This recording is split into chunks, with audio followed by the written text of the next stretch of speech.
पीठ में दर्द है तो डॉक्टर बाबा जी इसको क्या करे?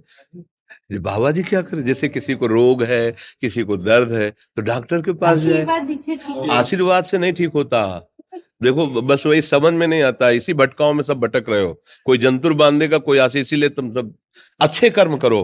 पूर्व के पूर्व कर्मों के पाप से हमें दंड मिलता है। अच्छे कर्म करो, नाम जप करो, माता पिता की सेवा करो, सद्भाव से चलो।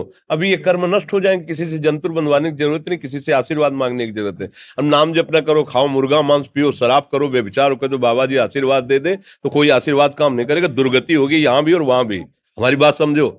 हाँ, जरूर बुरा लगता है, सत्य विषय बुरा लगता है, पर अगर बच्चा सावधान हो जाओगे तो सुखी हो जाओगे। कोई भी हो, हम किसी एक के लिए बात नहीं करते, सबके लिए करते हैं। सब भागते हैं इस बात में कि बाबा जी आशीर्वाद दे, रोग रहित हो जाओ। कभी नहीं होगा, कभी नहीं होगा।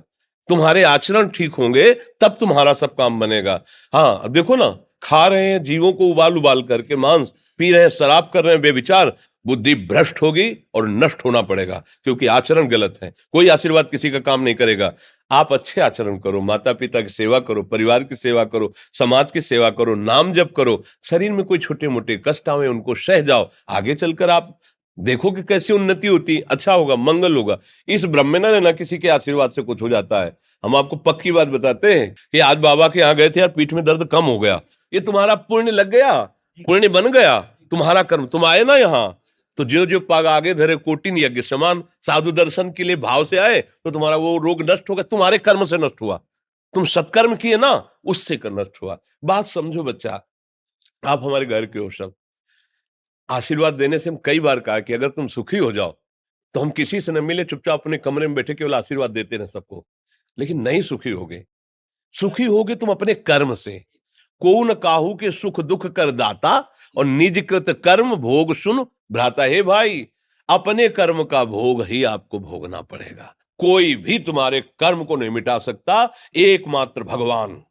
एकमात्र भगवान, मेरी बात मान लेना। उनकी शरण में और नाम जप करो, सब ठीक हो जाएगा। तुम्हारे भजन से होगा, तुम्हारे अच्छे आचरण से होगा, तुम्हारी धार्मिक प्रवृत्तियों से होगा।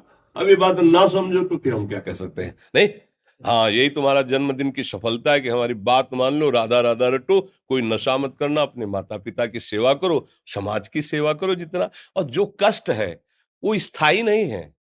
आज विपत्ति आई, कल खत्म हो जाएगी। अभी दिन है, फिर रात आ जाएगा, रात है तो दिन आ जाएगा। ये क्रम चलता रहता है, हमें निराश नहीं होना। सूरवीर योद्धा की तरह हमें जीना है यार, कायर की तरह नहीं जीना है। जी।